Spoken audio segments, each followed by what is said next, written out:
अस्सलाम वालेकुम दोस्तों, कैसे हैं आप सब। मैं उम्मीद करता हूं आप सब खैरियत से होंगे। आप देख रहे हैं होम टाइम शो और मैं हाजिर हूं एक और आसान रेसिपी के साथ जो है सब्जी का बर्गर।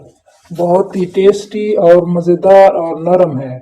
वीडियो को एंड तक देखें, लाइक करें, कमेंट करें और अपने अजीज दोस्तों को लाजमी शेयर करें और चैनल को सब्सक्राइब करना ना भूलें। चलें, वक्त ज़ाय हो रहा है, अपनी रेसिपी की तरफ चलते हैं।